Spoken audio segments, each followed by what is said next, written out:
her question is Tantra really a rapid path to self-realization? And if it is, why shouldn't one follow it? To understand this, we first have to agree on the definition of self-realization. Self-realization is a state where you experience that oneness with the whole creation. You don't have any feelings of hatred for anything or anybody.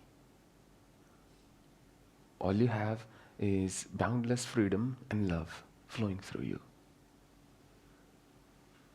When people wear ochre robes, it's usually with the belief that now we are free. Because this is the color of fire. This is the path of freedom. That I am no longer be tied to the worldly relationships or the worldly way of doing things, the conventional way of doing things, if I may use that term. But the opposite happens. You get increasingly clamped down by the society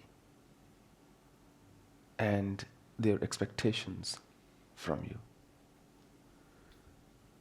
If you are going somewhere, they expect you to be a certain way. Otherwise, in their eyes, you're not a true sannyasi. You have to be a certain way. You cannot drink vodka, Swami. You please don't do it in public. It's just not possible. So there were people who realized that this whole thing about social norms is nothing but a big farce. It's just a big joke. What does it even mean? We have these rules in the society. But the society needs such rules to move forward, to have some kind of framework. We have a rule here, we'll serve lunch at, let's say, midday and serve dinner at 7:30 and serve breakfast at 8 o'clock. There are rules. You cannot bring your footwear in the dining hall or in the temple. These rules are there to somehow manage the crowd. So Tantra says, what if I really went the other way? What if I had the courage to break every rule that society has given me? What would be my life then? Why have they forbidden that you can't drink alcohol? Why have they forbidden that cremation grounds are forbidden places? Why have they said that cremation grounds are forbidden places? Why do they say that sex will really weaken your consciousness and soul? Why do they say that get up early in the morning and go to bed early at night? What if I did the reverse? What if I had alcohol? What if I engaged in a sexual activity? Would that mean I'm a lesser human being? Or would that mean I've lost my claim to enlightenment? So Tantra says, okay, let's begin with all that the world says is wrong. It takes courage. It's not easy. And usually it's in order of progression. Even when you initiate somebody into Tantra, it's not you will say, look, here's a bottle of scotch, take this, and here's a coupon, go to this whatever place and buy some meat, and why don't you go and party hard? That's not Tantra. That's anything but Tantra. So good sadhaka in the beginning will start with Dakhsinashar, with the purest form. And then if the guru is a tantric guru, he or she will observe what are the hurdles on the path. Maybe your hurdle is not lust. Maybe it is anger. Maybe it is ego. How do we break it? If you stand in front of an ocean, it's equally liberating. If you are able to stand at a high point where you look down at an ocean, you will see how tiny a human being is and how insignificant our existence in the grand scheme of things. Just constant, those waves coming at you and you're looking at that ocean. So Tantra doesn't mean that we'll do everything wrong. Tantra says, let me break the conventions and find out why what I think is bad. Maybe it isn't. Maybe I have to walk through the mud. Maybe I have to get my hands dirty before I can find the treasure. So that's why it's the rapid path, because our conditioning is so strong. We are so sure of what's good and what's bad, what's right and what's wrong, what's moral and immoral, that we think we know how to get to God. We know how to realize our truth. Nobody has to tell us. Anybody who gives us a method must operate in this framework. That means this person has also realized the truth. So Tantra says, look, you have urges, you have desires. Why are you suppressing them? Why? What is the need? Tantra questions. Why don't you walk through your desires as opposed to run away from them? The person who shuns a desire, or the person who runs away from that desire, there is no difference. If somebody says, I don't drink alcohol, but deep down they really want to drink it, and every time they see it being served, they question, maybe I can pour a little in my Coke and have a sip, nobody would see. Or maybe in a glass of steel or something.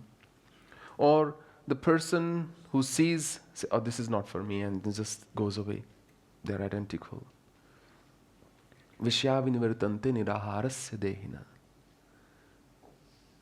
There is no merit, Krishna says.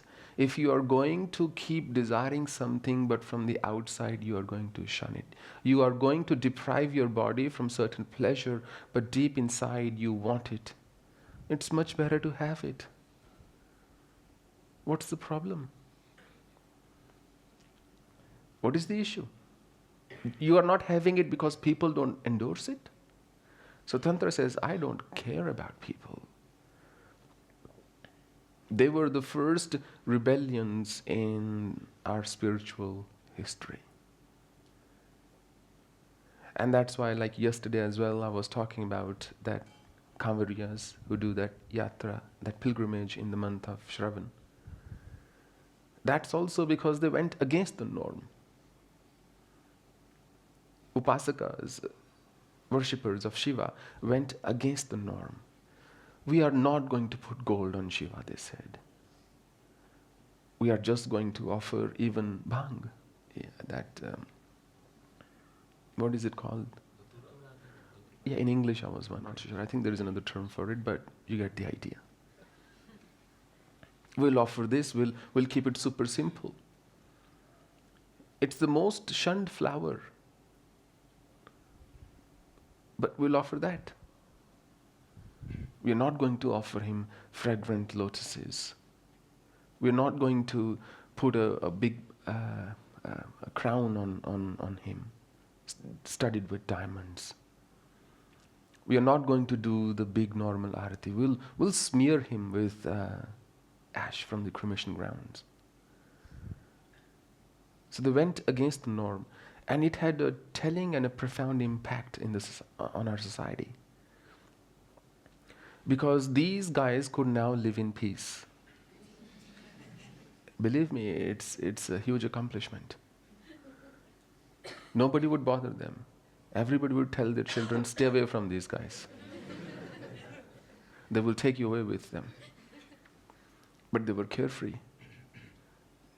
They said, look, you have a problem, you can wear clothes, we don't have a problem, we're not going to wear any.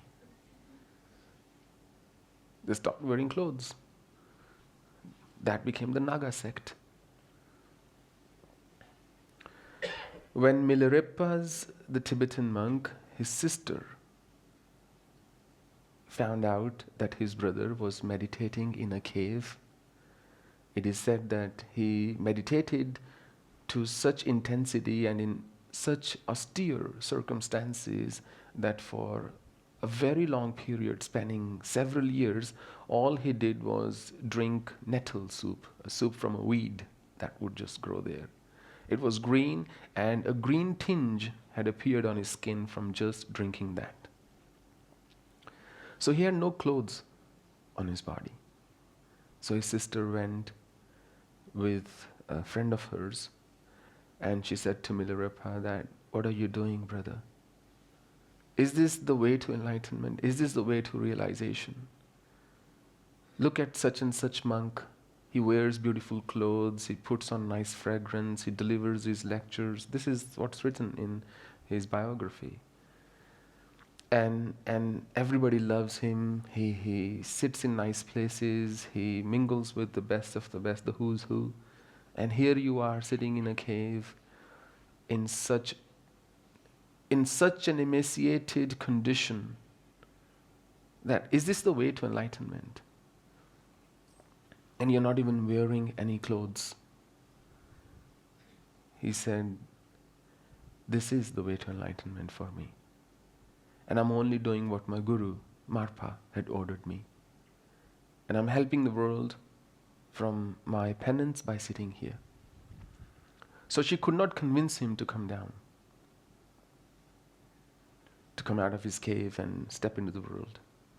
But she was a sister, and she saw that how he was living in such extreme conditions. So she went back and she knit something from a woolen something, and she sent it for him.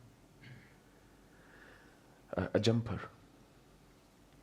So Milarepa cut it, and he made little caps for his fingers, and he covered different parts of his body.